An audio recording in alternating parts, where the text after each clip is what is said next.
আসসালামু আলাইকুম রহমতুল্লাহ। প্রিয় দর্শক, কেমন আছেন? আশা করি ভালো আছেন। প্রিয় দর্শক, বাংলাদেশের খোঁজ খবর রাখেন বিশ্বকাপ জয়ী ওসিল।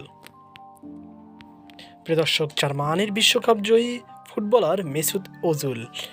বাংলাদেশের জার্মানির অনেক সমর্থক রয়েছে। জার্মানির সমর্থক তো বটেই, অন্য দলের সমর্থকরাও মেসুত ওজিলের ভক্ত।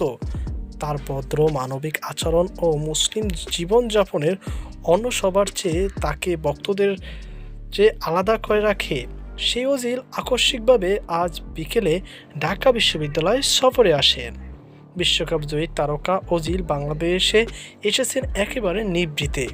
ডাকসুর ক্রীড়া সম্পাদক আরমান হোসেনের ফেসবুক পোস্টে অনেকে বিষয়টি জেনেছেন। ঢাকা বিশ্ববিদ্যালয় মেডিকেল সেন্টার উদ্বোধনে 1 ঘন্টার কম সময় ছিলেন। উদ্বোধন অনুষ্ঠানে তিনি মধ্যমণি থাকলেও কোনো বক্তব্য দেননি অনুষ্ঠানে। আবার মিডিয়াও কথা বলার সুযোগ পায়নি। ওজিলের অনুষ্ঠান শুরুর মিনিট 15 আগে শিক্ষার্থীরা জেনেছেন।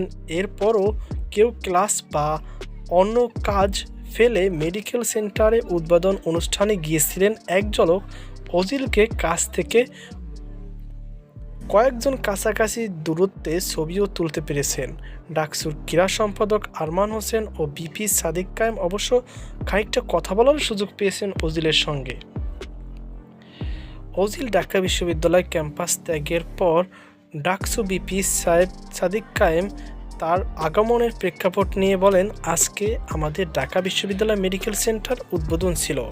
এই মেডিকেল সেন্টারে দীর্ঘদিন ধরে অকার্যকর অবস্থায় ছিল। তো মেডিকেল সেন্টারে প্রায় 3 কোটি টাকার কাজ হয়েছে। এই পুরো কাজটা স্পন্সর করেছেন তুর্কি দাতব্য প্রতিষ্ঠান টিকা। তো আজকে টিকার কান্ট্রি ডিরেক্টর এসেছেন, পাশাপাশি তুরস্কের প্রেসিডেন্ট এরদোগানের ছেলে বিলাল এরদোয়ান এসেছেন। মূলত বিলাল এরদোয়ানের সাথেই ওজিল এসেছেন।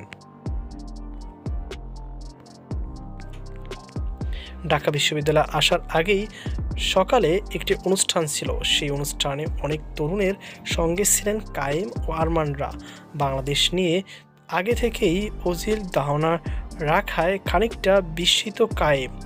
আমার কাছে ইন্টারেস্টিং লেগেছে, এখানে বিলাল এরদোয়ান সে বাংলাদেশ সম্পর্কে খুব স্টাডি করে এসেছে এবং ওজিলও সে বাংলাদেশ সম্পর্কে স্টাডি করে এসেছে এবং সে জিজ্ঞেস করেছিল তোমাদের লাস্ট জুলাই রেভলিউশনে আবু সাইদের কথা জিজ্ঞেস করেছে।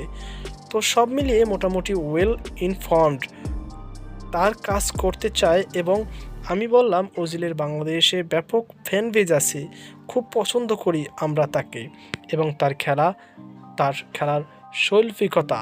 বাংলাদেশের মানুষ অন্যতম ফুটবল প্রেমী। সাদিক ও আরমান সেটা জানিয়েছেন। তিনিও বাংলাদেশ ফুটবল নিয়ে আগ্রহ প্রকাশ করেছেন। ফুটবল নিয়ে আমরা বলেছি আপনার ব্যাপক বাংলাদেশে ফ্যান আছে, আপনাকে খুব পছন্দ করে এবং আমরা চাই বাংলাদেশে যে ফুটবল এবং ফুটবল ইন্ডাস্ট্রিটা খুবই রাইজিং। তো আমরা যদি একসাথে কোলাবোরেশন কাজ করতে পারি এবং আপনার জায়গা থেকে একটু নার্সিং করতে পারেন, তাহলে এটা একটা অনন্য উচ্চতায় আমরা নিয়ে যেতে পারবো। এবং সে তার জায়গা থেকে আগ্রহ প্রকাশ করেছে এবং আশা করতেছি ইনশাআল্লাহ এই কমিউনিকেশনটা অব্যাহত থাকবে। বাংলাদেশের বাফুফে থেকেও তাদের সাথে কমিউনিকেশন করা হবে আশা করছি এবং এই কমিউনিকেশনের মাধ্যমে আমরা একটি কালেকটিভ কোঅপারেশনের মাধ্যমে বাংলাদেশ ফুটবল এবং ওভারঅল বাংলাদেশের গেমকে আমরা অনন্য একটি উচ্চতায় নিয়ে যেতে পারবো। ডাকসুর পক্ষ থেকে ওজিলের সুভেনিয়ার দিয়েছেন। গত 4 মাসে ডাকসু যা করেছে সেগুলো তো দেওয়া হয়েছে, পাশাপাশি বাংলাদেশের সিম্বল গ্রাম বাংলার চিত্র উপহার দেওয়া হয়েছে। ওজিল আগামীকাল কক্সবাজার রোহিঙ্গা ক্যাম্পে ইফতার করবেন, এরপর বাংলাদেশ ত্যাগ করতে পারেন বলে জানা গেছে। তো প্রিয় দর্শক, এই ছিল আমাদের সর্বশেষ আপডেট। সকল ভালো থাকুন, সুস্থ থাকুন। আজকে পর্যন্ত, আল্লাহ হাফেজ।